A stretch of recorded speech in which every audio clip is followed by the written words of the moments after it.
everybody, this is Corey with Corey Can Cook with Pampered Chef, and I just want to say thank you so much for signing up for the freezer meal workshop. I'm really excited to meet you, and we're going to be able to get 10 meals ready for your freezer so that you can have your meals done really fast and be able to spend more time with your family, especially on those super busy nights. You'll have everything prepped and ready to just throw in a crock pot or throw in the oven or microwave, however you want to cook it the fastest. So I just wanted to give you a little overview about what we're going to be doing and what you need to have prepared when you come to the freezer meal workshop. That way you feel confident in your first freezer meal workshop, or however many you've been to. So number one, you're going to print out the grocery list that you're going to have. It's either going to be in an attachment for an email that's been sent to you, or it'll be posted in this Facebook group, whatever you've been invited to. But you'll have this the grocery list, and you want to print that out. And first you want to go through your pantry and your freezer and your fridge and make sure that you see what you have already, because a lot of people find that they have a lot of the things on the grocery list already, and it saves a lot of money if you just go ahead and see what you have and be able to bring that instead of having to buy everything from the grocery store right off the bat and realize that you already had it at home. So we want to save you some money with that. Second, you're going to go to the store and it's going to ask you for certain cuts of meat. If you aren't familiar with certain cuts of meat, then the best thing to do is to really ask the butcher, because that person's going to be your best friend. They're going to know how to help you, what to tell you to get, and if they're out of something, then they'll be able to offer suggestions. Also, if there's an ingredient that you're not familiar with, they're also really great at being able to help you out, figure that out. If you ever have any questions, then please just ask me, because I would love to be able to help you. I want to make sure that you feel comfortable and you have a great time. So, just referring to my notes because I want to make sure that we don't forget anything. Oh, yes. So when you finish grocery shopping, there's going to be a few things on your counter. So you're going to have a lot of meat on your counter, you're going to have a lot of vegetables, you're going to have a lot of other stuff. You want to put everything away except for your meat. What we're going to do is, one of the things that we need you to do before you come to the freezer meal workshop is you're going to need to have all of your meat out of its packaging and already in bags. And the reason we're doing this is for several reasons. We're going to be first having these in these little bags, because having multiple people with all of their meat trays and meat dishes, it ends up with a lot of garbage, and it ends up with a lot of really, just a lot of meat juices, and it can end in a lot of cross-contamination, and we don't want to have any cross-contamination with any of your foods. We want to be able to know that you have chicken in your chicken bag and you don't have chicken on any of the other stuff on the counter or other people's stuff or in your spices. So we ask that you please have everything in your bags in advance. Now, how do you know which bags go with which meat?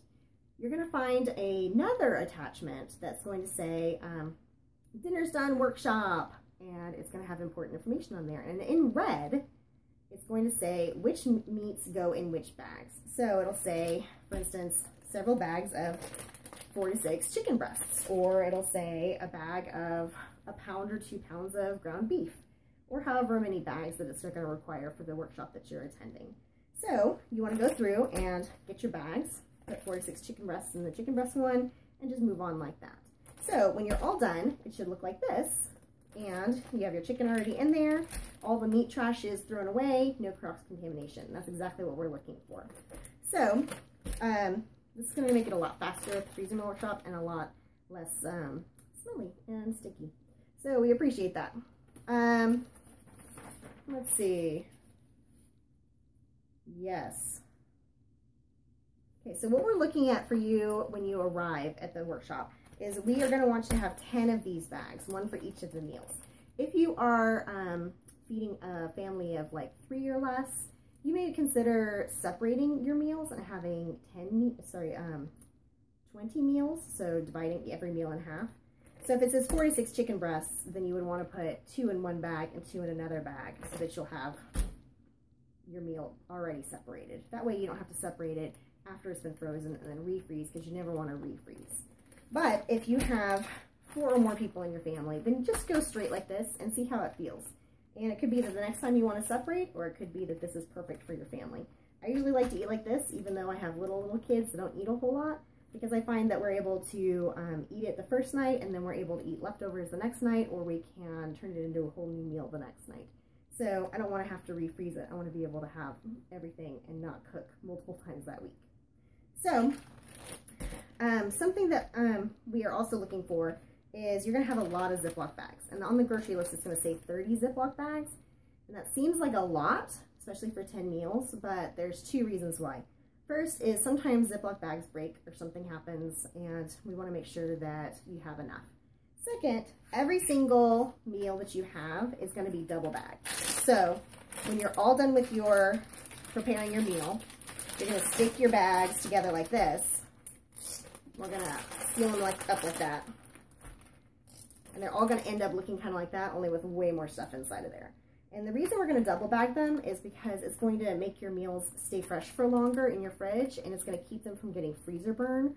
Also, in case your inner bag happens to end up breaking or gets a little snag or isn't closed all the way, it keeps this from leaking all over your fridge or your freezer, because that's just gross.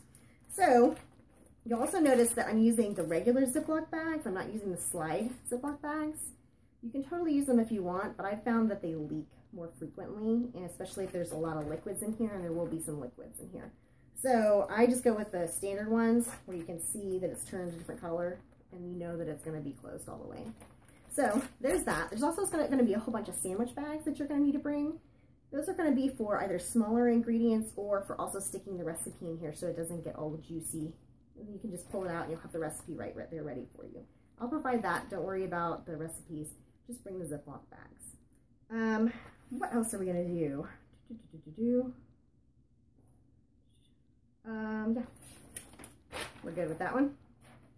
Right. Okay, so on the day of, what you're going to want to do is you have all of these little bags, your 10 meals. You're going to have all of your veggies, you're going to have all your cans, all your Pampered Chef spices. And what we're going to be doing is you want to stick all of this cold stuff into some sort of an ice chest. You want to have, the roller ones are really the best, but whatever you bring is fine. But think bigger rather than smaller, because once you finish these meals, you're going to want to stick them back into your ice chest so that they stay nice and cold while you're making your meals before you get back home, before you can stick them right back into your freezer. So go for bigger rather than smaller, because they take up a little more space than you think that they will. So you're going to have those in there with some ice, and then you're going to have all your other bags. Make sure to bring your Pampered Chef spices. And what we're going to do when you get here is we're going to be opening these bags, and we're going to be tossing in our Pampered Chef rubs, our seasonings, our oils, our vinegars, all that kind of stuff that's going to make your meals just absolutely delicious and just pop with flavor. And we're also going to add the other ingredients. So it could be like the beans or the broth or veggies or whatever we're going to be having with that, whatever meal you're preparing. So that's all going to be added at the time of the party. And then we're going to seal them all up and send you home with a whole bunch of meals for your freezer. You're going to have that big ice chest that's going to go home with you. So make sure you don't hurt your back. Some sort of roller is usually best. Little tip when you're putting the meat and stuff in, which is what I found. Instead of just kind of opening it and throwing your meat in here and having juice all in your Ziploc part, take your Ziploc baggie and kind of roll it down like that. So you see it around the side. And if you pop it up in the bottom here, it'll sit straight up for you. And that way you can throw your chicken or your beef or your whatever meat you have in there without getting the Ziploc sides all juicy and gross. So when you're done, you just fold it back up and close it up, and you don't have any chicken juice on there. So you know you have very good confidence in yourself that when you open this up to put your spices in there, you're not getting chicken juice and cross-contaminating everything. So that is my little tip of the day. So what we're going to do is just see you on the Freezer Meal Workshop day. We're going to have all the stuff. We're going to have all of your spices. If you ordered the spices through me, they will be here already. But if you order them yourself, then bring them with you. All your groceries, your 10 bags of meat. Please remember not to bring the meat in this actual meat container. And we're going to have a great time. It's going to be fun. It's going to be fast. It's going to be great. And if you have any questions, please make sure that you let me know. This is just a little overview. We'll do a little bit more information gathering and dispersing when you get here. But aside from that, I hope you have a great day. Have a pampered day. And I'll see you soon. Bye.